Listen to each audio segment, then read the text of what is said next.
This boat is a 2021 Sea Ray 210 SPX.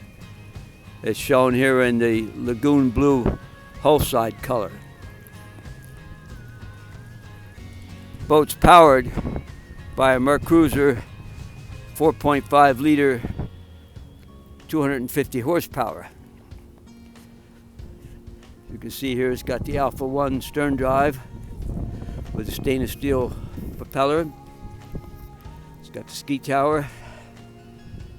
This lagoon blue sides with a white bottom and a white deck. You can see it has the cockpit vinyl in the new stone color. And it's outfitted with the gray sea deck.